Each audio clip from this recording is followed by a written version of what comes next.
Hello everyone, divine tarot 777 में आप सभी का स्वागत करती हूँ। मैं हूँ निधि। कैसे हैं आप? आई होप आप सभी स्वस्थ होंगे, सुखी होंगे और सुरक्षित होंगे। आज की जो रीडिंग है वो कलेक्टिव जनरल रीडिंग है, टाइमलेस रीडिंग है। टॉपिक आपके पर्सन की करंट फीलिंग्स क्या हैं हम यहाँ देखेंगे। आपको रहना है पॉजिटिव, कर देना है वीडियो को लाइक, चैनल को सब्सक्राइब अगर अब तक नहीं किया है तो। सबसे बड़ी बात है, किसी ने मुझसे पूछा था कि क्या ये रीडिंग आप एक्स्ट्रा मैरिटल अफेयर के लिए भी करते हैं या कुछ भी। तो वैसे तो वो नॉर्मल सभी लोग देख सकते हैं, वो आपके पार्टनर हैं, आप उसमें वो चीज़ को देख सकते हैं। तो अभी स्पेसिफिक अगर आपको ऐसा लगता है कि मैं इस पर एक रीडिंग बनाऊँ, रिक्वेस्टेड रीडिंग है ये, तो मैं ये रिक्वेस्टेड रीडिंग बना रही हूँ उन लोगों के लिए जो एक्स्ट्रा मैरिटल अफेयर्स में हैं, कि उसमें उनके रिलेशन को वो किस तरह से देखें, उनके पार्टनर उसको किस तरीके से देखते हैं। Angels, universe and divine please guide करिए मुझे और बताएं कि मेरे जो व्यूअर्स हैं अगर वो इस तरह के अफेयर्स में हैं तो उनके पार्टनर इनके साथ अपने रिलेशन को किस तरीके से देखते हैं। ओके, तो सबसे पहला कार्ड यहाँ पर है 4 ऑफ कप्स का कार्ड है, 10 ऑफ कप्स का कार्ड है, ओके, अवेकनिंग का कार्ड है, द हाई प्रीस्टेस का कार्ड है, बैलेंस का कार्ड है यहाँ पर, okay, the star, release, and यहाँ पर कार्ड है 5 ऑफ सॉर्ड्स का, 3 of swords and 7 of pentacles का कार्ड है। ओके, तो सबसे पहले अगर हम इनकी राशियों की बात करेंगे तो ये पर्सन है Libra, Aquarius, Jaimini, taurus, Capricorn, Virgo, cancer, Scorpio, Pisces के ये पर्सन हो सकते हैं।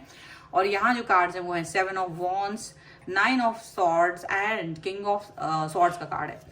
तो देखो मुझे क्या दिख रहा है यहाँ पे कि आपके जो पार्टनर हैं जिनके साथ भी आपका रिलेशन है, एक तो बहुत ही ज्यादा मतलब दिमाग से बहुत ज्यादा सोच विचार करते हैं, बहुत ज्यादा आपसे जो बातचीत होती है तो उसमें आपको सबसे पहले तो ये भ्रम हो जाता है कि ये पर्सन जो कह रहे हैं वो सही कह रहे हैं कि नहीं कह रहे, क्योंकि जो वो करना चाह रहे हैं और जो वो कह रहे हैं उसमें थोड़ा सा फर्क हो जाता है, ठीक है। और फर्क इसलिए हो जाता है क्योंकि वो एग्जैक्ट आपके रिलेशन को सबके सामने नहीं लाना चाहते, हाइड करके रखा हुआ है। तो रिलेशन जब हाइड करके रखा है तो कई सारी चीजें क्या होती, बात नहीं हो पाती, कंप्लीटनेस नहीं आ पाती है। जो इनकम्प्लीट बातें होती है, जो इनकम्प्लीट आप लोगों के बीच में कम्युनिकेशन होता है, वो कहीं ना कहीं आप दोनों को ही एक ऐसे अनकंफर्टेबल जोन में ले जाता है जो निराश या ज्यादा ओवर थिंकिंग का होता है।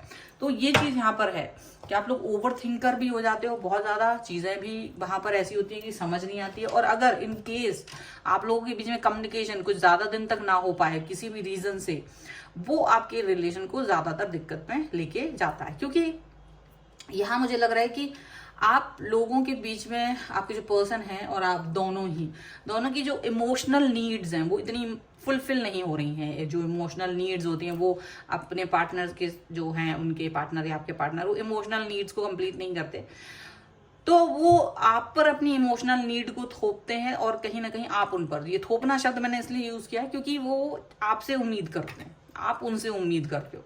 तो यहाँ ये जो चीज है ना वो आपके रिश्ते को और ज्यादा फ्लरिश नहीं होने देता, वो और भी ज्यादा उसको अच्छे से उभर के नहीं आने देता। क्योंकि उम्मीद जब हम किसी से पाल लेते हैं ना, एक्सपेक्टेशंस, तो वो हमारे लिए रिलेशन में गड़बड़ होती है। हालांकि ये बुरी चीज नहीं है फिर भी तो, और कहीं ना कहीं वो आपकी फैमिली या अपनी फैमिली की रिस्पॉन्सिबिलिटीज और आपके रिस्पॉन्सिबिलिटीज के बीच में अपने आप को एक ऐसा देखते कि वो उसको अभी एडजस्ट करना पड़ेगा, चीजों को एडजस्ट करते हुए अपने आप को देखते हैं, ठीक है। और उस एडजस्टमेंट के बीच में जो वो आपके लोगों का जो कनेक्शन होता है वो कहीं ना कहीं बार बार स्टकनेस की तरफ जा रहा होता है, बार बार स्टकनेस की तरफ जा रहा होता है, वो चीज यहाँ पर फील हो रही है।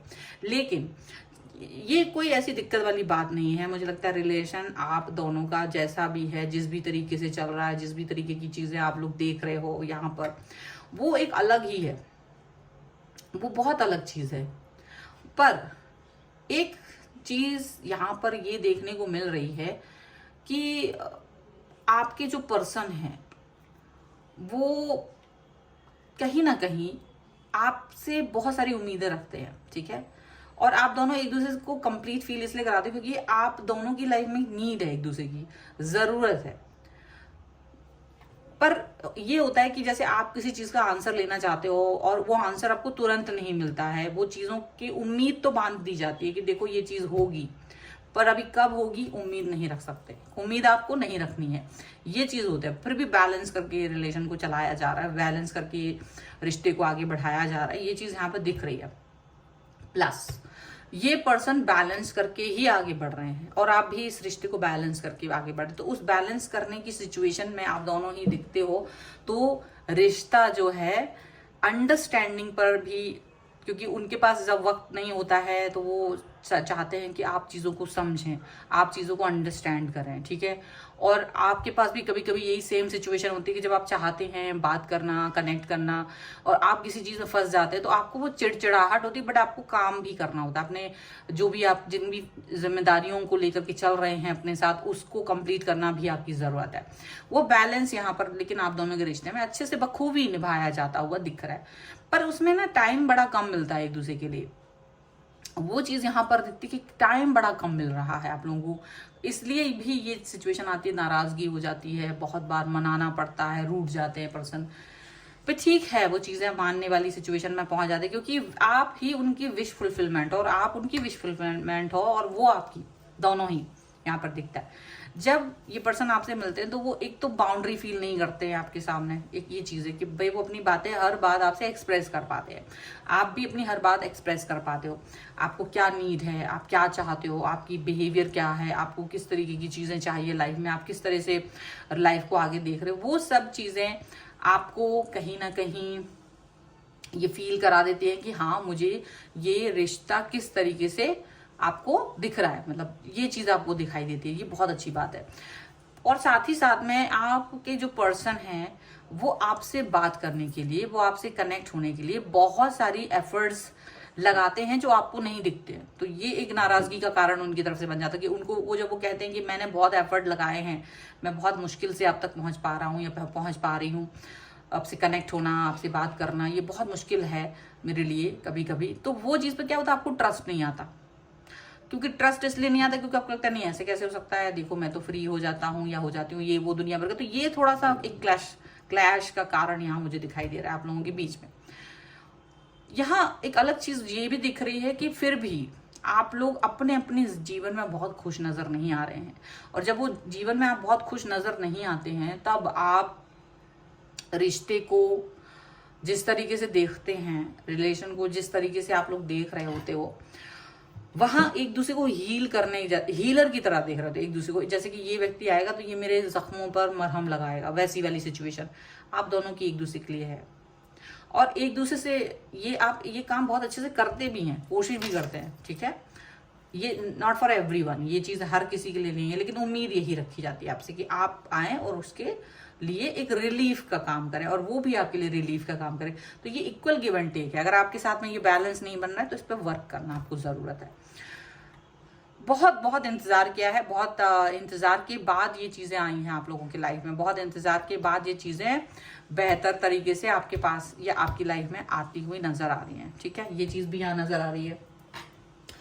और ये रिलेशन जिस भी तरीके से चल रहा है, आप लोग इसको हमेशा इसको खैर नेक्स्ट लेवल पे लेके जाना, नेक्स्ट लेवल की विश्वास बना रहे, प्यार बना रहे, कनेक्शन बना रहे, वो टूटे ना। ये चीज़ का आप लोग चाहते कि वो स्टकनेस समझे, आपके पर्सन भी चाहते हैं कि भाई आप मेरी मजबूरियां भी समझें, मेरे जिम्मेदारियों को भी समझें, रिस्पॉन्सिबिलिटीज को भी समझें, और उसके बाद आप मेरे से कनेक्ट हो। तो ये चीज़ यहाँ पर नजर आ रही, ठीक है। चलो कुछ और कार्ड्स के थ्रू भी हम देख लेते हैं और क्या निकल के आ रहा है यहाँ पर। So angels, universe and divine please guide करिए मुझे और बताएं जो मेरे व्यूअर्स हैं उनके पर्सन के लिए क्या गाइडेंस है या उनके लिए क्या गाइडेंस है, ठीक है। सो यहाँ पर है ग्रैटिट्यूड, ओके, यहाँ पर है क्रिएशन, एंड यहाँ पर है अबंडेंस का कार्ड। ये बहुत अच्छे कार्ड्स हैं। एंड एक्सेप्टेंस का कार्ड आपके लिए आया है। ये बहुत बड़ी बात है कि एक्सेप्टेंस होना चाहिए। मतलब देखिए, आपकी लाइफ और उनकी लाइफ में कुछ चीजें ऐसी हैं जो थोड़ी सी डिफरेंट हैं, और हो सकता है आप दोनों को वो चीजें एक दूसरे के लिए एक्सेप्ट करने की जरूरत हो। वो चीजें एक्सेप्ट करने की जरूरत है, तभी आप लोग एक दूसरे को एक्सेप्ट कर पाओगे प्रॉपर तरीके से, प्योरिटी के साथ। मतलब उनकी अगर कुछ कमियां हैं, कुछ खामियां हैं, कुछ ऐसी बुराइयां हैं जो उनसे नहीं छूट रही हैं, पर आपको वो एक्सेप्ट, उनको वैसे ही एक्सेप्ट करना है बिना किसी चेंज के। ये चीज यहाँ पर दिख रही है। ग्रेटिट्यूड शो करना है यूनिवर्स का, क्योंकि यूनिवर्स ने आपको ये रिलेशन दिया है, तो हमेशा यूनिवर्स का ग्रेटिट्यूड शो करें, ग्रेटिट्यूड शो करें, धन्यवाद कहें कि देखो यूनिवर्स ने मुझे ये रिलेशन लाइफ में दिया है, अब मुझे इस रिलेशन को चलाना है, प्रॉपर तरीके से इस पर वर्क करना है, सोच समझ करके आगे बढ़ना है। क्रिएशन का कार्ड है, डेफिनेटली आप लोगों को अपने आप को ग्रो करना है, ना केवल अपने आप को ग्रो करना है इस रिश्ते के साथ साथ, बल्कि उस व्यक्ति को भी किसी ना किसी तरीके से ग्रोथ की तरफ लेके जाना है, तभी जाकर के आपकी लाइफ में खुशियां, फुलफिलमेंट, जो अभी कमी है ना, जो जीवन में कमी नजर आ रही है, वो अबंडेंस यानी वो कंप्लीटनेस, वो फुलफिलमेंट आपको तभी मिलेगा जब आपकी लाइफ में एक्सेप्टेंस आएगा, जब आपकी लाइफ में ग्रेटिट्यूड आएगा, तभी आप लोग ग्रो कर पाओगे, तभी आप खुशियों की तरफ जा पाओगे। और जो चीज है उसमें बैलेंस करके चलने से, चीजें बैलेंस करोगे तो चीजें अपने आप ठीक होंगी। तो कहीं ना कहीं समझने समझाने की जरूरत सिर्फ इतनी सी है कि रिश्ते को चलाना नहीं है, बल्कि उसको जीना है। रिश्ते को चलाना नहीं है, जीना और रिश्ते को चलाने में दो अंतर है। तो आप रिश्ते को चला रहे होते तो आप जहां थे वहीं रहते, लेकिन इसके साथ आपको जीना, ये जो रिलेशन है जिसकी बात हो रही है, इसमें आपको जीना सीखना है, इसके साथ, इसको बिना बदले, इसको बिना डिस्टर्ब किए, ठीक है। सो ये है आपके लिए रीडिंग। अगर आप इस पे क्लेम करना चाहते हैं, वीडियो लाइक कर दीजिए, चैनल सब्सक्राइब कर लीजिएगा। अगर अब तक नहीं किया है तो पर्सनल रीडिंग के लिए आप आ सकते हैं, व्हाट्सएप नंबर आपकी स्क्रीन पर है। रीडिंग स्टार्ट होती है 199 रुपीज ऑनवर्ड्स, मिनी रीडिंग से लेके डिटेल रीडिंग तक करवा सकते हैं। आपको ये वीडियो कैसा लगा मुझे कॉमेंट बॉक्स में जरूर बताइएगा, और आप मुझे इंस्टाग्राम और मेरे दूसरे चैनल्स पर भी फॉलो कर सकते हैं, सभी का लिंक आपको डिस्क्रिप्शन बॉक्स में मिल जाएगा। मिलते हैं एक नई रीडिंग के साथ जल्द ही, तब तक देखते रहिए divine tarot 777। Thank you for watching, bye.